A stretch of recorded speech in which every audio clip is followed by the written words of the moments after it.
melawan orang-orang yang ada di internal bangsa kita yang ingin mengganti dasar negara kita Pancasila. Kita tidak akan berikan satu celah pun bagi mereka untuk mengadu domba anak-anak Indonesia meninggalkan Pancasila, Undang-Undang Dasar 45. Dan itu petoak-petoak yang selalu ingin mengganggu dasar negara kita, merongrong dasar negara kita, NKRI kita. Ini jangan kita berikan kesempatan sedikit pun. Bagaimana caranya? Caranya adalah sadarkan mukibin, jangan ikut lagi mereka.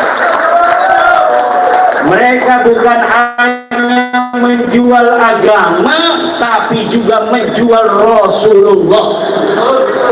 Mereka mengaku sebagai keturunan Rasulullah untuk apa? Untuk menjaring para mukibin itu agar hilang kesadaran kritisnya terhadap nilai-nilai kebangsaannya. Akhirnya mereka menerima apa yang mereka ajak, padahal itu bukan untuk manfaat yang diajak, tapi semata untuk kepentingan dirinya dan kelompoknya saja. Ya Iman, selamat datang Ketua Umum Jawa Barat di Indramayu. Kita semua sudah saatnya bangkit mengembalikan kejayaan sejarah bangsa Indonesia.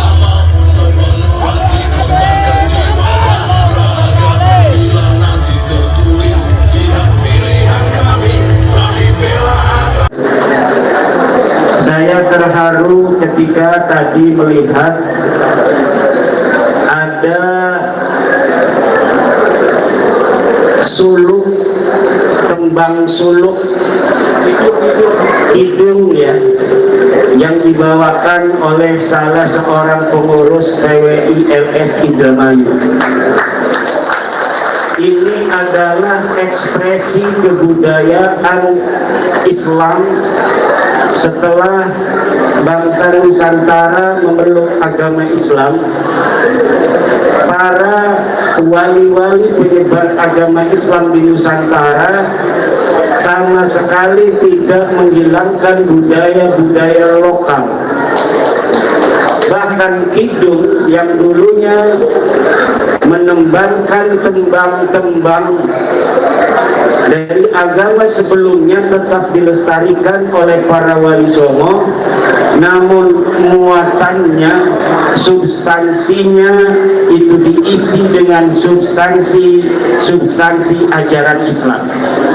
Inilah PWI didirikan untuk kembali menegaskan bahwa Islam kita adalah Islam ajaran Wali Songo, ajaran yang rahmatan lil alamin, ajaran yang mengedepankan kesantunan, ajaran yang menghormati budaya-budaya lokal. Ekspresi kebudayaan Nusantara akan diberi ruang yang sangat lebar oleh PWI LS. Kita akan sama-sama untuk menjaga budaya, karena apabila budaya suatu bangsa ini terjaga, maka ketahanan nasional itu akan terjaga. Karena kesatuan kebudayaan nasional Indonesia merupakan salah satu prinsip-prinsip ketahanan nasional. Apabila budaya suatu bangsa itu sudah hilang, maka bangsa itu sudah tidak memiliki ketahanan nasional lagi dan mudah untuk dikuasai oleh bangsa lainnya. Inilah dalam kesempatan yang berbahagia ini, saya ingin sebagai Wakil Ketua Umum Perjuangan Wali Songo Indonesia menekankan pentingnya kepada para pengurus PWI untuk mengerti wawasan Nusantara. Apa wawasan Nusantara itu? Adalah sikap kebangsaan kita sebagai bangsa Indonesia yang menginsafi keragaman budaya di Nusantara. Untuk apa?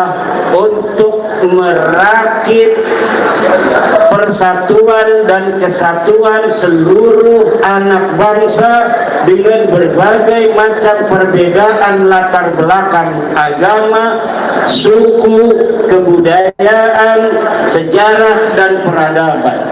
Namun kita memiliki satu sejarah yang sama sejak prasejarah. Kita memiliki kesatuan wilayah yang sama sejak merdeka, bahkan sebelumnya sejak Sriwijaya dan Majapahit. Kita memiliki kesatuan nasib yang sama sebagai bangsa Nusantara yang lahir dan besar di atas tanah air Nusantara, yang diwarisi oleh leluhur kita bangsa Nusantara, yang nanti akan kita wariskan juga untuk anak-anak cucu kita bangsa-bangsa Nusantara, yang kemuliaannya diberikan hanya untuk anak-anak cucu bangsa Nusantara sampai selama-lamanya. Kita ini bapak-bapak hari ini berada di dalam sebuah situasi geopolitik global yang membahayakan. Ada perang di Timur Tengah. Di utara ada Cina yang mulai bergolak dengan Amerika terkait Laut Cina Selatan. Di selatan ada Australia dengan ideologi politik liberal yang mengikuti British Inggris. Kita berada di tengah-tengah ideologi antara ideologi politik liberal Australia dengan politik kiri yang ada di Cina. Kita berada di sebuah geografi strategis terjadinya perseteruan global itu.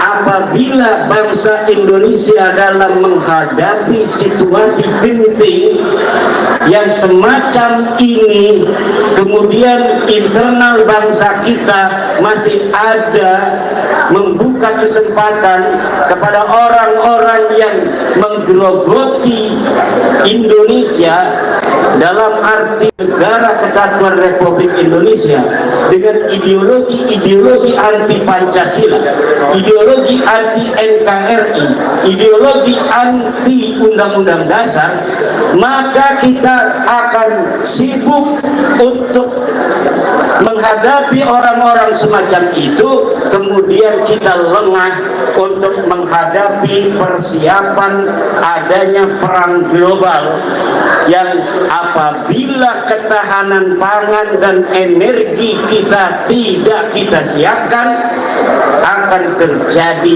kelaparan, bahkan chaos di negara kita dengan jumlah penduduk 280 juta orang. Yang harus diberi makan oleh Bapak Presiden kita ini, yang harus dipikirkan adalah 280 juta orang yang harus diberikan ketahanan energi listriknya. Pabrik-pabrik yang memproduksi beras, yang memproduksi pangan, memproduksi pakan, memproduksi pakaian, itu memerlukan energi. Apabila sumber daya energi kita dan sumber daya pangan kita ini kemudian tidak dapat kita persiapkan dengan swasembada, maka akan terjadi kelaparan nanti bangsa Indonesia.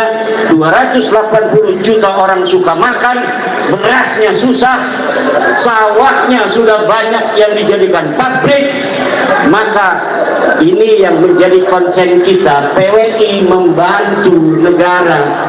Apa-apa yang sudah dilakukan oleh negara ini banyak, tetapi ada beberapa hal yang bisa dilakukan oleh kita sebagai warga negara untuk membantu negara. Di antaranya adalah melawan orang-orang yang ada di internal bangsa kita yang ingin mengganti dasar negara kita Pancasila. Kita tidak akan berikan satu celah pun bagi mereka untuk mengadu domba anak-anak Indonesia meninggalkan Pancasila, Undang-Undang Dasar 45. Kadang-kadang mereka mengemasnya dengan frame-frame agama yang sangat bisa menarik banyak orang karena mereka menjual kebenaran agama untuk kepentingan politik praktis mereka. Dan inilah juga yang dilakukan oleh musuh-musuh negara kita yang melihat sumber daya alam kita begitu kaya raya. Kiwong Indramayu ki kaya raya ini. Makanya ada orang-orang yang ingin mencaplok negara kesatuan Republik Indonesia. Sumber daya energi kita ini kalau kita kelola cukup untuk anak cucu kita, bahkan mungkin sampai 100 turunan yang akan datang. Sumber daya alam kita dari sektor pangan, sawah-sawah yang dulu oleh para sultan dan raja-raja telah dibikin sawah-sawah untuk ketahanan pangan kita, dijual oleh orang-orang kemudian untuk hal-hal yang selain pangan, kemudian ketahanan pangan kita menjadi goyah. Ini yang harus dipikirkan oleh negara kita. Biarkan itu dipikirkan oleh negara kita, beli sawah aja nggak punya duitnya. Udah, kita yang bisa kita lakukan adalah memberi kesadaran kepada bangsa Indonesia. Jangan mau terperdaya oleh orang-orang yang menjual agama untuk kepentingan politik. Suriah menjadi contoh nyata bagaimana hari ini dengan adu domba antar penduduk Suriah, keadaan Suriah sekarang chaos, kacau balau. Mereka memuntahkan peluru untuk saudara-saudara mereka sendiri. Presidennya diturunkan, akhirnya negara asing Israel masuk ke dalam negara Suriah. Mau tidak Indonesia ini dikuasai oleh orang asing? Makanya itu petoak-petoak yang selalu ingin mengganggu dasar negara kita, merongrong dasar negara kita, NKRI kita. Ini jangan kita berikan kesempatan sedikit pun. Bagaimana caranya? Caranya adalah sadarkan mukibin-mukibin, jangan ikut lagi mereka. Mereka bukan hanya menjual agama, tapi juga menjual Rasulullah. Mereka mengaku sebagai keturunan Rasulullah untuk apa? Untuk menjaring para mukibin-mukibin itu agar hilang kesadaran kritisnya terhadap nilai-nilai kebangsaannya. Akhirnya mereka menerima apa yang mereka ajak, padahal itu bukan untuk manfaat yang diajak, tapi semata untuk kepentingan dirinya dan kelompoknya saja. Banyak sudah yang terkecoh oleh pengakuan mereka sebagai turunan Nabi. Pas diteliti ternyata jangankan keturunan Nabi, orang Arab aja bukan. Ini para kabib-kabib itu, jangankan mereka keturunan Rasulullah, orang Arab aja bukan. Dari mana tahunya? Dari DNA-nya. Orang Arab itu ber-DNA J1. Sementara 180 orang dari mereka yang telah tes DNA ketahuan oleh PWI, kita download itu semua hasilnya dari Amerika. Maka ternyata mereka bukan hanya keturunan Nabi, tapi ternyata keturunan Arab aja bukan. Dan sampai saat ini dari mereka belum ada yang berani untuk membantah itu semua. Baik dari sisi DNA yang sudah terbukti secara biologis maupun dari penelitian saya secara ilmu nasab, ilmu sejarah yang sudah konklusif. Dan semuanya sekarang telah dokumentatif, bisa diakses di internet. Buku saya yang berbahasa Arab banyak tentang nasab mereka. Al-Mawahib Al-Laduniyah, I'anatul Akhyar, kemudian Al-Ma'arif Ar-Rabbaniyah, kemudian bahasa Indonesia. Pertama, menakar kesahihan nasab Habib di Indonesia. Yang kedua, terputusnya nasab Habib di Indonesia. Yang ketiga, skandal ilmiah, sejarah dan nasab palsu Ba'alami. Yang ketiga adalah kronik perjalanan ilmiah Imaduddin Usman dalam membongkar nasab palsu. Yang terakhir, ini jawaban untuk buku Rabita Alwiyah, organisasi para habaib yang mereka telah membuat buku 600 halaman. Saya jawab dalam waktu beberapa minggu dengan judul Ulama Nusantara Menggugat Nasab Palsu. 700 halaman. Cuma buku terakhir ini tidak atau belum dibagi secara gratis karena ada saudara kita di Yogyakarta yang membutuhkan dana untuk kemanfaatan keluarga yang membutuhkan. Akhirnya saya berikan pada beliau untuk menjual bukunya dan menerbitkannya. Saya hanya minta 5 buku saja untuk saya, selebihnya untuk kepentingan beliau karena membutuhkan. Jadi kalau misalnya para bapak, para ibu yang hadir, khususnya para pengurus PWI yang sudah sadar, yang sudah tidak husnudon, para putra putri Wiralodra. Ini Wiralodra ini di Indramayu jangan gegabah. Ini jangan kelihatannya lemes begitu, yang tegak. Nah, Wiralodra lemes. Ini Indramayu dijadikan sebuah kabupaten dunia zaman dulu. Ini hasil tapa berata, hasil tapa dari putra Singalodra yang bernama Arya Wiralodra, yang kemudian menjadikan Indramayu ini sebagai daerah yang subur dan makmur. Tapi seorang kesatria tanpa wanita itu juga lemas. Betul? Akhirnya Arya Wiralodra menikah seorang pendekar wanita bernama Putri Dharma Ayu. Ini nggak ada yang menang ini ngelawan Putri Dharma Ayu. Pendekar-pendekar dari mana datang? Dari tanah Jawa, dari Sumatera, ingin mengalahkan Putri Dharma Ayu, tidak ada yang mampu. Dari Palembang. Dari Palembang datang, itu bisa pokoknya.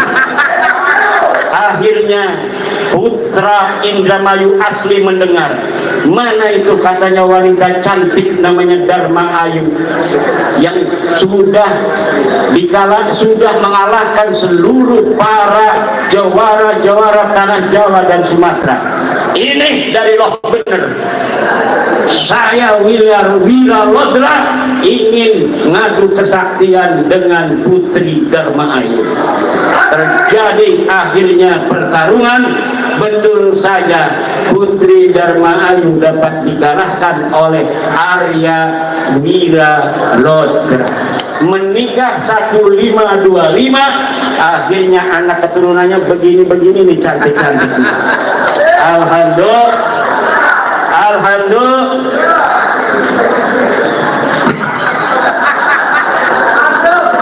Ini belum ngopi semua yang jaga saya ini. Waduh. Ibu bapak hadirin ma'asyiral muslimin rahimakumullah. Jadi ini penting sekali lagi, PWI didirikan dengan asas kebangsaan dan asas keagamaan. Dalam asas kebangsaan kita mengikuti, ini baru nih, sudah ngopi.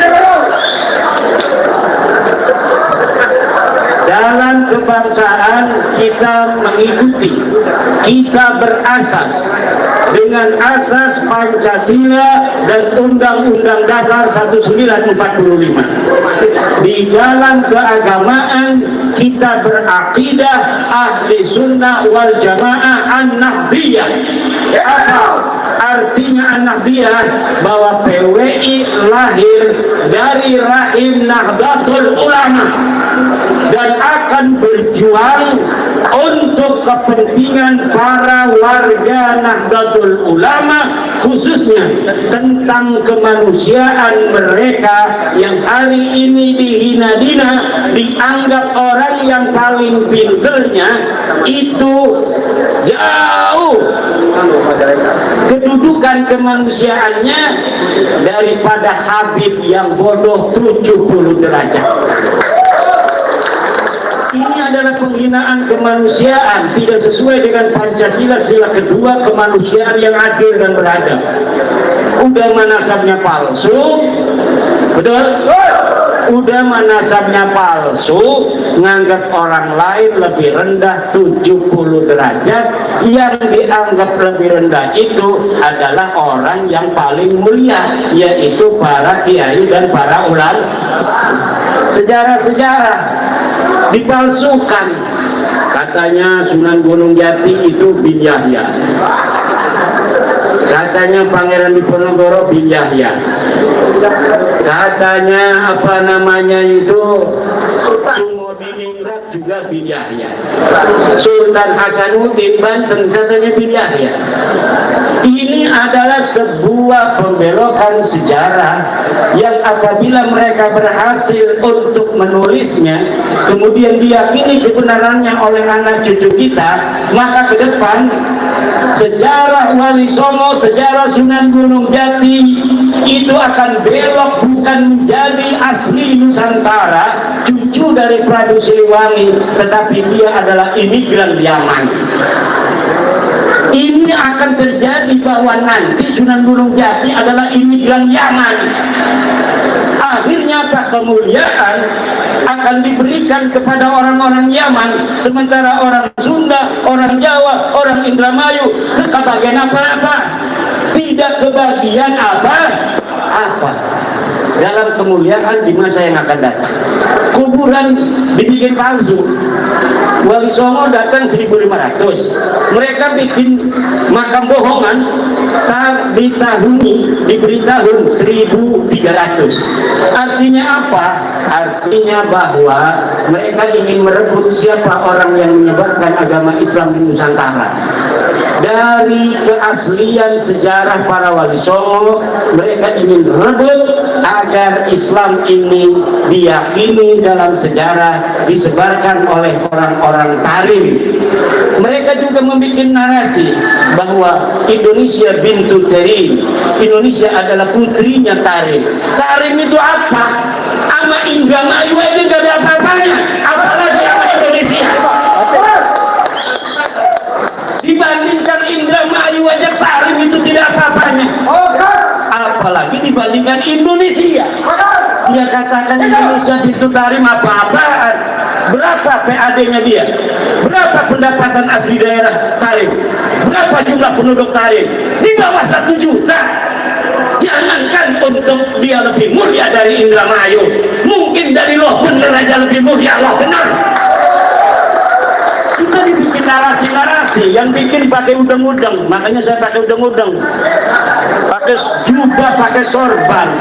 Indonesia bintu ciri.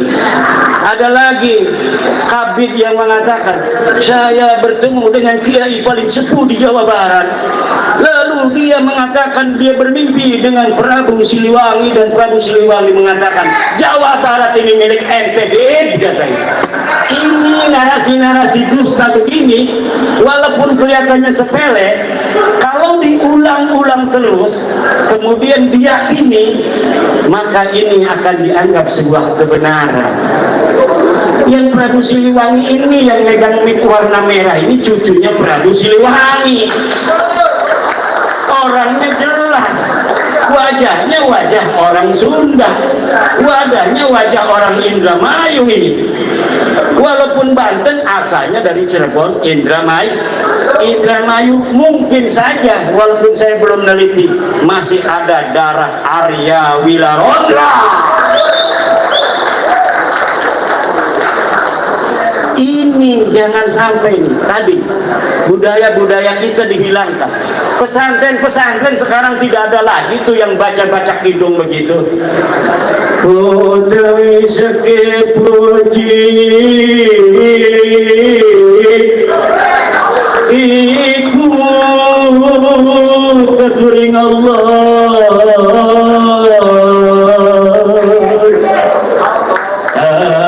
senantiasa beriman meningkaulah sedang salawat sinarang salam teratur mari Gusti junjungan Kanjeng Nabi besar Muhammad sallallahu alaihi wasallam. Dulu kita sering mendengar begitu, betul apa tidak? Tapi hari ini di pondok-pondok pesantren semuanya sudah diganti. Kenapa? Karena ada upaya meninggalkan budaya-budaya yang diajarkan oleh Wali Songo. Semuanya pakainya pakai yang zaman semuanya. Marhaban ganti. Dulu wajib syukru alaina marhaban ya marhaban ya marhaban ya marhaban. Sekarang diganti semuanya. Untuk apa? Agar ada sebuah kebenaran bahwa Islam diturunkan bukan oleh Wali Songo, tetapi oleh orang-orang Yaman. Kita akan lawan narasi-narasi itu. Untuk apa? Karena kita yakin para Wali Songo dan keturunannya yang masih ada hari ini mempunyai niat suci untuk bangsa Indonesia. Mereka menikahi anak-anak putra-putri Indonesia. Sunan Gunung Jati, kenapa dia dianggap betul-betul oleh orang Cirebon sebagai orang Cirebon? Karena ibunya orang asli dari daerah Cirebon. Bapaknya namanya Syarif Abdullah, orang Mekah Al-Mukarramah. Dia menikah dengan Nyai Rara Santang, kemudian mempunyai Syarif Hidayatullah. Jadi keindonesiaan Syarif Hidayatullah yang cucu Prabu Siliwangi tidak bisa lagi diragukan. Dan anak cucunya hari ini yang berpekik-pekik NKRI harga mati itu kebanyakan adalah cucu-cucu dari Sunan Gunung Jati Syarif Hidayatullah. Tidak akan membawa Indonesia dan kemuliaannya untuk bangsa lain. Semuanya untuk putra-putri Indonesia.